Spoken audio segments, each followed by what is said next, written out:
और अगर उतर गया तो समझो आपका बेड़ा पार है। कभी भी पति को अपने पैर का जूता नहीं देना चाहिए।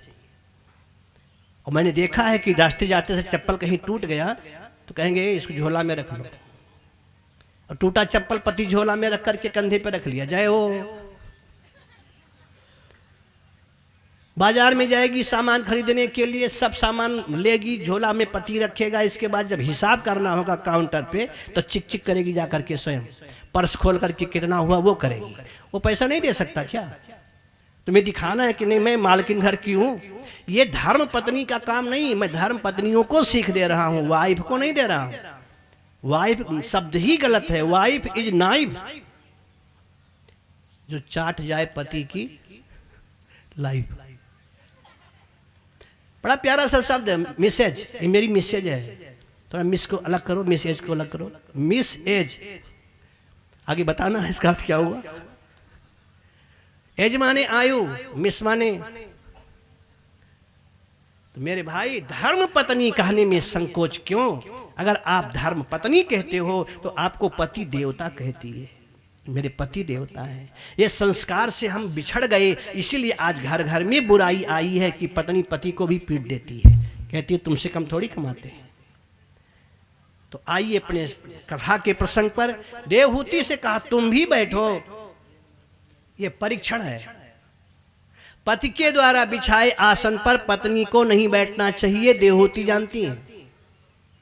अब पति कहता है बैठो, अगर बैठे तो भी खतरा और ना बैठे तो भी खतरा।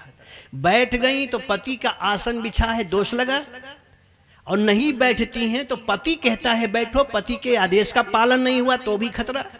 तो बहुत होशियार है, मनु की पुत्री है। धीरे से जमीन पर बैठ गई और दाहिना हाथ उठा करके सीधे आसन पर रख दिया। अब अगर करदम बोले कि मैंने कहा बैठो तुम बैठी नहीं, तो कह दिया नहीं दाहिना हाथ मैंने रखा है, स्वीकार कर लिया। अब मेरे आसन पर तुम बैठ गई हो पत्नी बनकर, तो कहेंगी नहीं मेरा दाहिना अंग तुम्हारा है इसलिए दाहिना हाथ रखा है, तुम्हें बिठाया है, मैं नहीं बैठी हूं। करदम मुस्कुराए। करदम ने कहा हाँ आपकी पुत्री ठीक है, मैं विवाह कर लूंगा। और ध्यान से सुन, मैं विवाह कर लूंगा। तैयार तो हो गए, लेकिन एक शर्त है अब भी। वो शर्त क्या है? कि शर्त यह है कि एक बेटा हो जाएगा तो तुम्हारे पत्नी बेटी को छोड़ करके मैं जंगल का रास्ता पकड़ूंगा। इतनी माताएं मैंने बैठी हैं। अगर आपसे पूछा जाए कि जिसके साथ तुम्हारा विवाह हो और अगर ये फार्मूला रखे कि एक बेटा हो गए तो तुम्हें हमेशा के लिए छोड़ दूंगा, साधु बन जाऊंगा, कोई विवाह करेगी? वो कहेगी चल बक।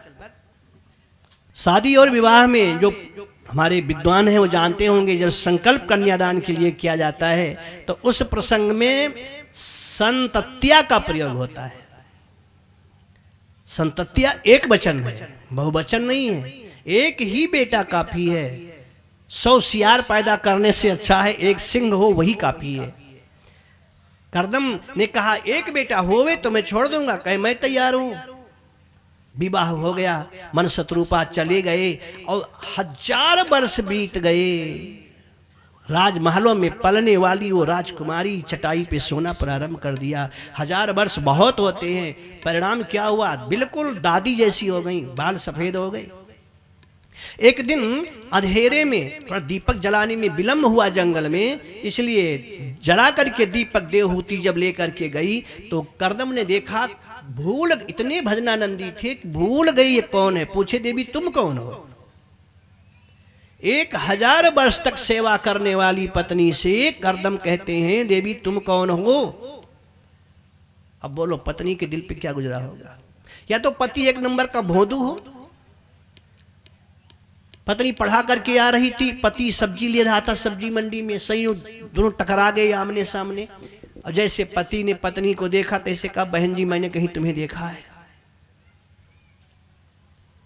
पत्नी ने अपने पत्नी को देखकर कहा कि बहन जी मैंने तुम्हें कहीं देखा है। तो पत्नी ने कहा यहीं परिचय दूं कि घर चलोगे?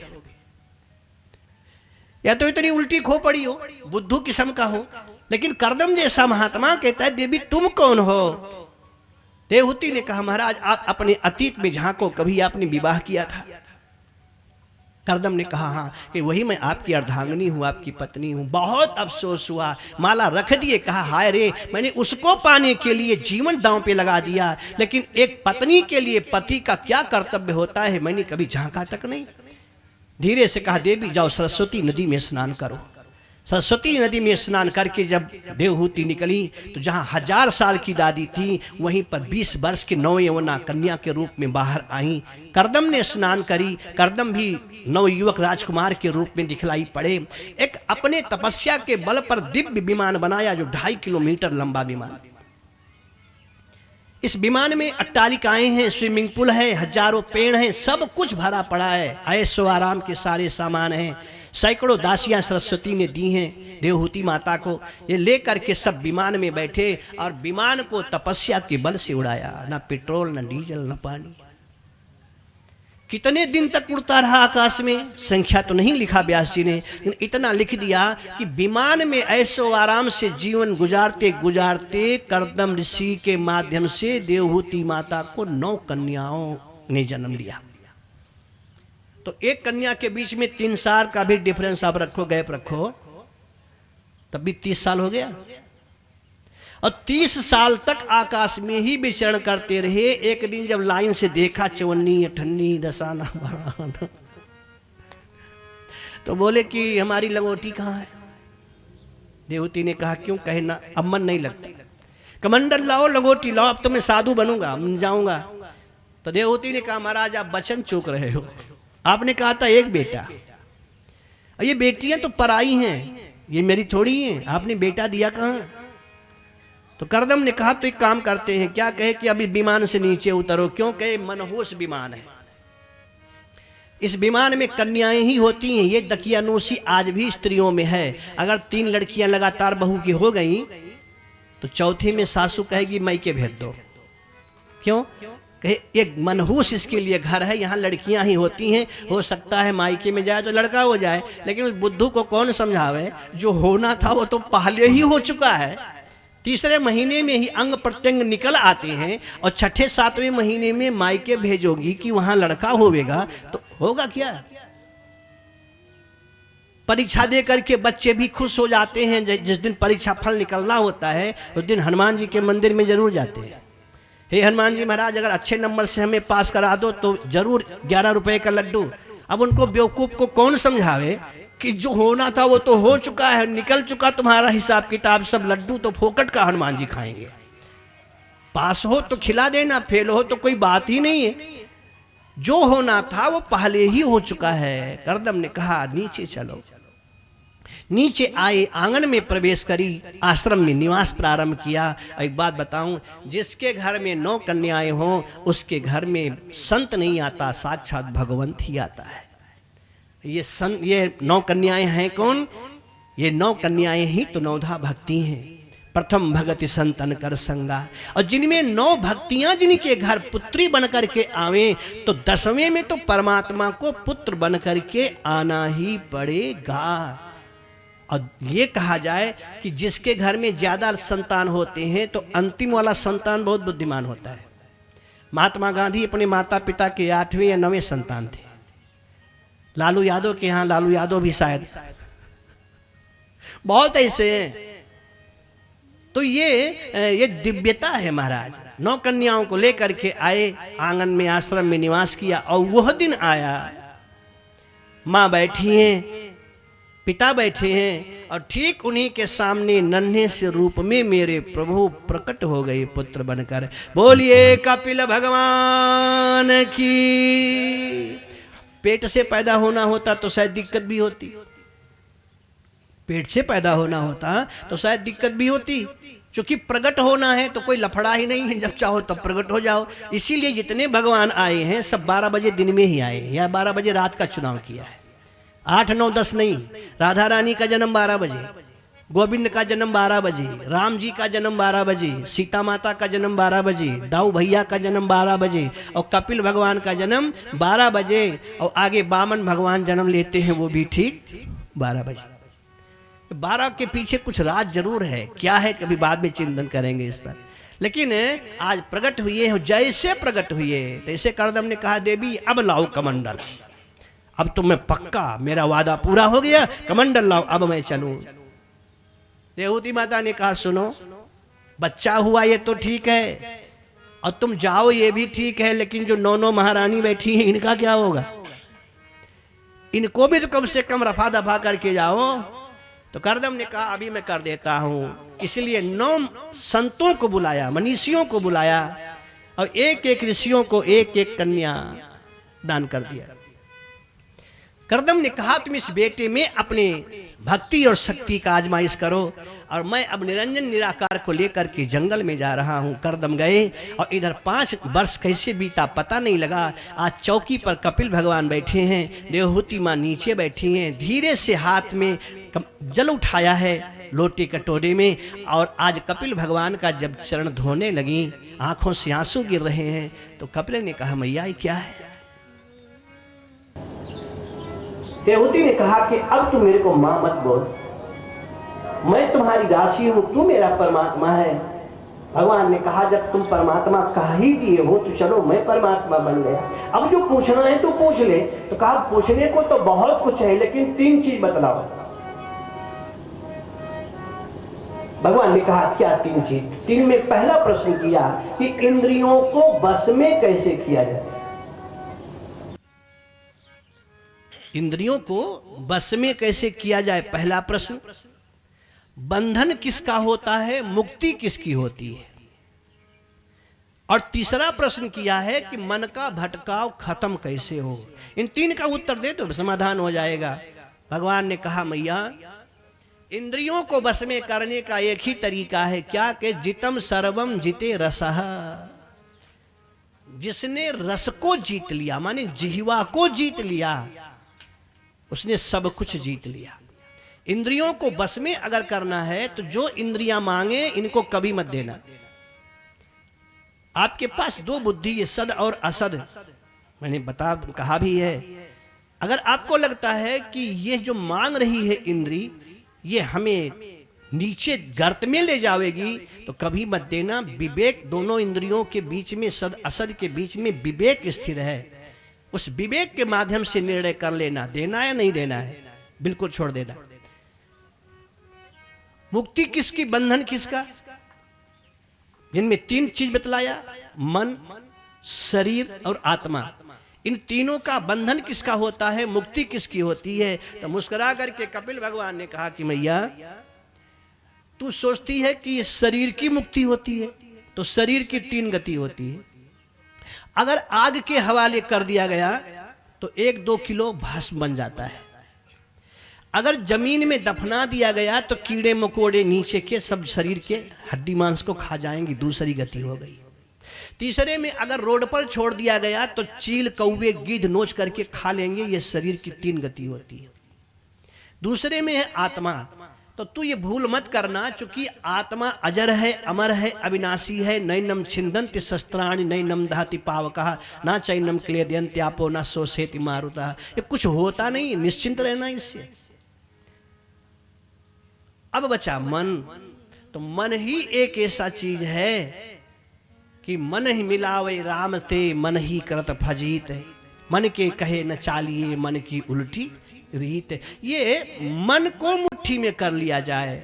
व्यक्ति के विनाश का, विकास का दोनों कारण है तो केवल मन है। और मन बिगड़ता क्यों है कि अन्नमयम मनः, जैसे खाओ अन्न वैसे बने मन, जैसे पियो पानी वैसे बने वाणी। अब प्रमाण के लिए मैं एक छोटा सा एग्जांपल आपको दे। कुंभकर्ण 6 महीना सोता था, अभी उसका 6 महीना पूरा नहीं हुआ था, लेकिन जगाया गया, जगा। और जैसे जगा रावण से कहा क्यों जगाया? रावण ने अपनी गलती बता दी। चेहरे की चिंता को देख करके कुंभकर्ण ने पूछा कि तुम चिंतित आज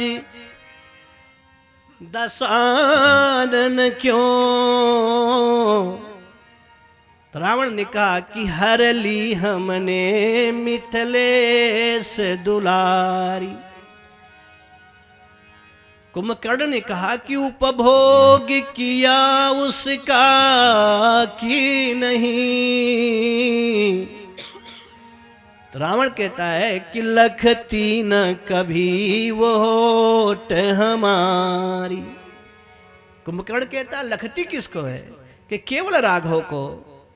तो कुंभकर्ण ने कहा साधु बन करके तो साधु के वेश को बदनाम कर सकता है तो राम क्यों नहीं बना? फिर राघव ही न बने तुम क्यों, इसमें हमको भय भैरव भारी। रावण ने कहा कि मैं राम बना था तो हुआ क्या? कहे राघव रूप धरा जब ही, तब मातु समान लगी पर नारी। पर जब राम का रूप बनाया तो जितनी स्त्रियां सब मां के रूप में नजर आने लगी।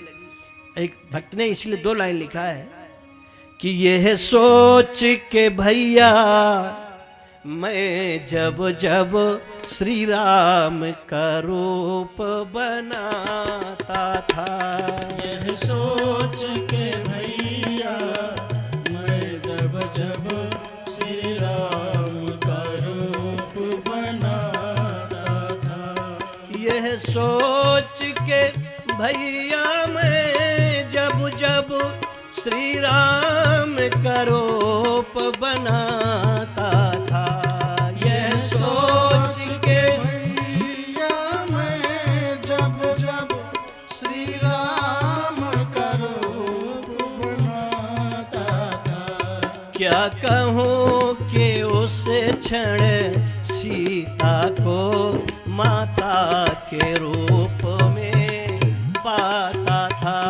क्या कहूँ कि उस क्षण सीता को माता के रूप में पाता था। क्या कहूँ कि उस क्षण सीता को माता के रूप में पाता था। क्या कहूँ कि उस क्षण सीता को माता के रूप में पाता था। आप अन्न की विशेषता देखो। मांस खाने वाला, मदिरा पीने वाला 4 महीना सोया है, अचानक उठा है, भूखा है, लेकिन उठने के बाद यही शब्द कहा जगदम्बा हरियाण सठ अब चाहसी कल्याण। जगदम्बा को घर में ला करके तो अपना कल्याण चाहता है। रावण ने कहा अरे तो वेदांती हो गया, इसको पहले खिलाओ। और कुछ नहीं कहा रावण, चुप रहा। रावण मांग्यो कोटि घट मद अरु महिख अनेक, पहले इसको खिलाओ। जब इसके अंदर तमोगुण ज्यादा जावेगा तब इसकी बुद्धि सही काम करेगी। और खाने पीने के बाद में तब कहा खाए महिख कर मदिरा पाना। तब कहा क्या करना है अब हमें बताओ। ये है अन्न का प्रभाव। जैसा खाओ अन्न वैसा बने मन। इसीलिए हमारे यहाँ कहा गया है लहसुन प्याज का प्रयोग कम करो।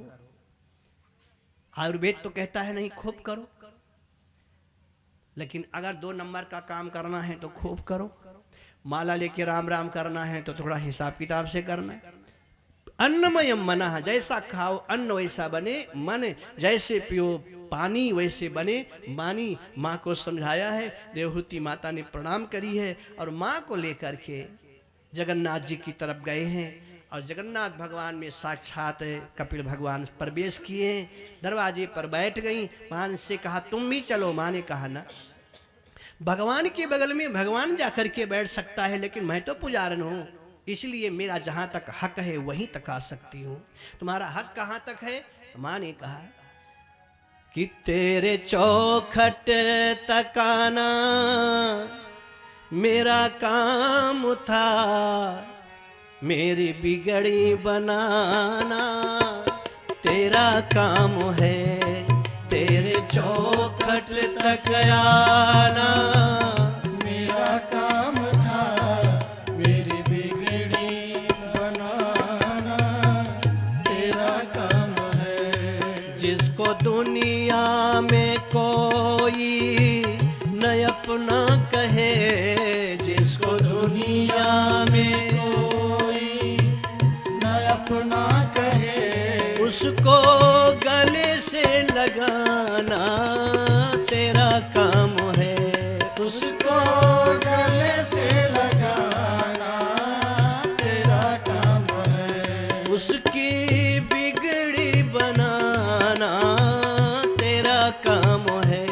उसकी बिगड़ी बनाना तेरा काम है। जिसको दुनिया में कोई न अपना कहे, जिसको दुनिया में कोई न अपना कहे, उसको गले से लगाना तेरा काम है। उसको गले से लगाना तेरा काम है। माँ बैठ गई।